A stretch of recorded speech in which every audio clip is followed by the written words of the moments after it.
Hello, friends of the Word, guests. I am via Skype speaking with Bishop Christopher Coyne from the Diocese of Burlington, Vermont, via Skype, and we are very grateful to technology. And I think the focus of our chat today and the subsequent chats is going to be the use of technology in Christian evangelization. Bishop, I am honored that you agreed to this interview. Good morning, Lou. It's good to be talking to you as well. Thank you. I want to start right from scratch. Maybe when I contacted you, it was because you had written an article, or an article was written about you in America magazine from October of 2016. At that point, you were speaking about the role of nurturing the seed of faith in a distracted society. And in your homily, in your presentation, you talked about preaching, the technology, and how did you get involved with that concept? Well, I was a teacher in St. John's Seminary in Brighton, Massachusetts for 12 years full-time and then 3 years part-time. And part of my classwork was the preaching and homiletics courses, as well as the liturgy courses. So I've done a lot of research, a lot of writing, a lot of teaching on just the act of preaching itself. And then over time, I was also a bit of an Apple computer geek. Oh, good. I have a very good friend who's a priest who's much more advanced in these things than I am. And so working with him, I began to get very involved with, with getting a small digital presence early on, writing a personal blog, doing some work when I became a pastor, working my parish webpage, working on different ways of communicating with folks through using the webpage, through emails, through the blog. And that's kind of just morphed into all kinds of different things. When I was made an auxiliary bishop for Indianapolis for 4 years, I took all that with me, but I then kind of began to engage people more on Facebook. And I also had a Twitter account, which I still have all those accounts, which are slaved together. So when I post on Facebook, it goes out as a tweet. Yes. And so I found that I was engaging a certain demographic online through the use of digital media that gave a kind of an immediacy and an intimacy that I might not have had as a bishop with people. So it just became part of the work that I do.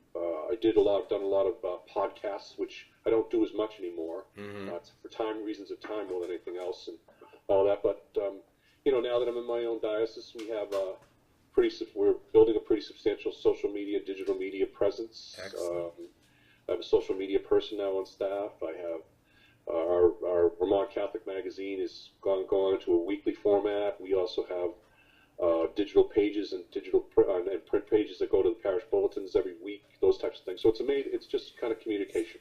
Really? I mean, if Matthew, Mark, Luke, and John had this technology, who knows where the church would be today? Yeah, it's got its pluses, but it also has its minuses too. So, we could, as we talk along, we can kind of unpack that a little bit. Good. Positively, the numbers that you can attract through a daily posting tend to run about 5,000 to 6,000. Posting via your blog or the Twitter? Twitter, Facebook. Okay. Facebook, I don't know how many Facebook followers I have. I know I've got a lot. Right. I don't pay attention. I'm not into statistics. I'm not inside baseball. But, but every once in a while there'll be something rather poignant that I'll post on Facebook or something different. And, you'll see it get hit by 27,000, likes or contacts, whatever. Right. I just look at it as there's a group of people that are seeing something positive and good. And from the church, right. So what is your Facebook address? It's just Bishop Coyne, one word. Very good. And your other addresses, the blogs and Twitters? Twitter is Bishop Coyne. It's at Bishop Coyne. The Facebook's at Bishop Coyne. My Instagram account's Bishop Coyne. It's all. I try to be very consistent. Simple. I bought all of the bishopcoyne.org, bishopcoyne.com, so I bought all those. I only use the bishopcoyne.com .org, I think, is the one that I use for my blog and stuff. But Great. And do you have any of your homilies online? I'll put out the ones for the big events, for ordinations, Chrism Mass, Easter Sunday, those types of things. A lot of times my homilies are prepared in outline form rather than written form. Right. So I have a sense of what I'm going to say, but I don't have it in printed text to easily post. But I suppose I could, video or just simply record what I'm saying and post that. But I don't normally do that. When you agreed to this interview, we had invited you onto our site. Were you able to go onto our site at all? Friends of the Word. I haven't, but it's not because I have any reason not to. It's just I was away last week giving a retreat, and I got back this week, and it's just Oh, sure, you have a schedule, and that's because you had mentioned homilies in your article in America, and I'm challenged by your words, because I think my homilies might be too long, and maybe someday you'll get a chance to listen to one of them. Based on your input, the homilies should be, well, the end and the beginning should be close to the middle, and it should be not that long. How long do you preach when you preach an average Sunday homily? My homilies tend to average 8 to 10 minutes, maybe around more towards the 8 minute mark. But if I have a big event like a Chrism Mass or Easter Sunday or ordination, and there's 7 type double-spaced pages. I know 7 double-spaced pages for me is 12 to 15 minutes. I know that 4 pages is about 8 minutes, double-spaced. Right. So that's the way I kind of gauge it. As I said when I taught at the seminary, there's no hard rule for how long a homily or a sermon should be. The rule should be, what time do you need to make your point? What is the single treasure that you want the people to take away? What are you asking them to do with it? And also, first of all, who's the hero of the homily? Jesus Christ. Of course. Always. But what's the single point that you need to make? And whatever you need to do in a good way to help your community hear the message of the good news and take it with them to spread the good news, and that's how long your homily should be. As I said in the article in America, and as I said to students over and over, is you have to think in blocks. When you prepare your homily, you have to think in like 2-minute blocks, 2.5 minute blocks, that you're doing something to shift your audience's attention and to keep their attention, because people are distracted today. They're not used to, it's not that they're not capable of, it's just that they're not used to being called upon to watch and pay attention to something for more than 3 minutes at a time. I mean, look at how many people, even when they're watching television at home, are picking up their phones and looking at for emails or something like that. So I think if what I try to do is I try and change the channel a little bit. So if I start off with a story, or I start off by drawing people's attention to the scripture passage or the day, and I know that in about 2.5 minutes into it, I'm going to have to do something. I'm going to have to change my voice inflection. I'm going to have to move. I'm going to have to shift, say, that reminds me of a story. That just using that phrase, or even the call and response kind of things, where you say to people, "You know what I'm talking about? You understand what I'm saying here?" And then start. And you get responses, start moving their head. Or they'll look at you and they'll go, "No, we don't know what you're talking about." So I think it's more a matter of technique. If you watch some of the great television preachers, tell me if I'm going on too long. No, we're good. If you watch some of the great televangelists, like Joel Osteen, you watch him, just set aside the message, prosperity gospel he puts out, because that's a different whole ball game. But you watch him, and you watch how he moves around that podium, and you watch how he changes his speeches, and you watch how he shifts in little jokes or little asides or little stories, but they always have something to do with the point he's making. Yes. Those televangelists, for the most part, the ones that are really successful, are good about that, about keeping their audience's attention by constantly reframing and shifting gears in the middle of the talk, so as a technique. That's great. Not that's driving. The technique's not the story, right? But it drives the story. Yeah, yeah, yeah.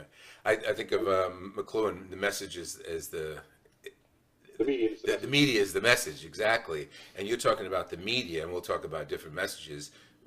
Goldstein versus Catholicism.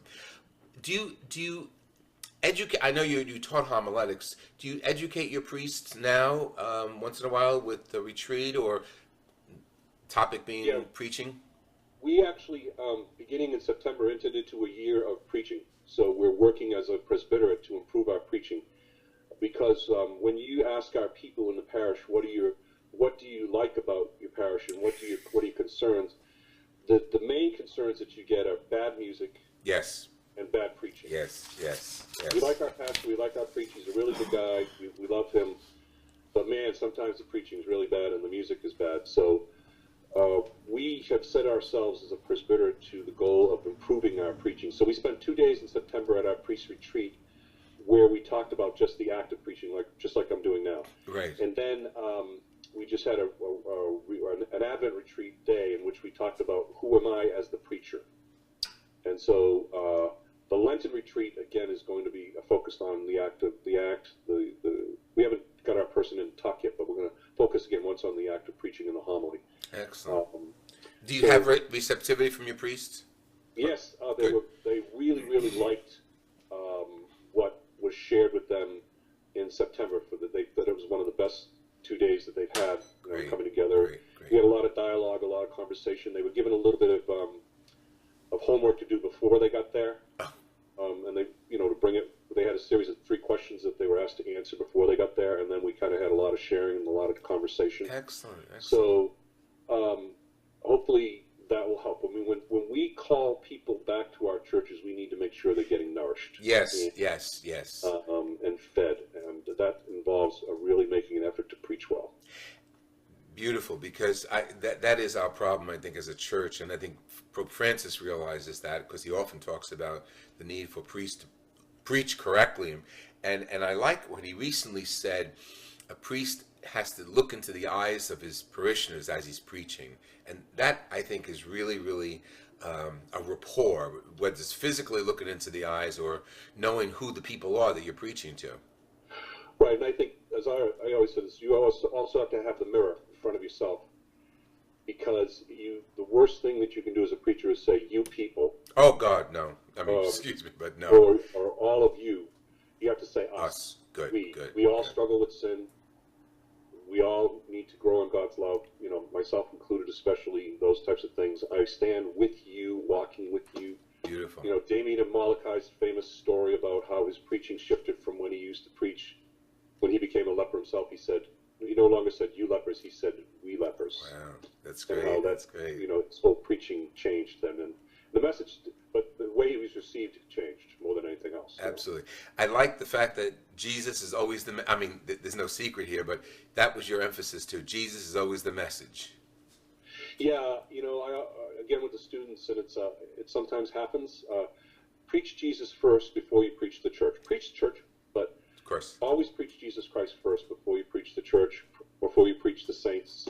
If we preach the Blessed Mother, always recognize that Mary points us to Christ, those types of things. Good, Who's good. the hero of your homily? And at the end, it should hopefully have landed on Jesus Christ. That's good. Bishop, we're going to stop now, and we'll pick up again. So the focus of this first interview is preaching. You want to summarize or include anything else before we go on to our next segment about preaching? No, I think I would just encourage your listeners to be forthcoming in giving positive feedback and maybe a little advice to your priests and your deacons as they go along. They can't improve if they don't know what works and what doesn't work. Exactly. Whenever someone says to me at the end of a Mass, "Oh, Father, that was a really great homily," or that really spoke to me, I always say, "Don't thank me, thank the Holy Spirit. I just opened my mouth." And of course, spent a week preparing, but... I always say, don't thank me, thank the deacon. He's the one who preached. Bishop Coyne, thank you so much, and we're going to pick up again our second interview. I really appreciate your word and your education, teaching us, the audience, especially the priests who are watching, how to preach and who to preach, Jesus Christ. God God bless you. And this has been Father Louis Scurti with Friends of the Word, interviewing Bishop of Burlington, Vermont, Bishop Christopher Coyne. Thank you.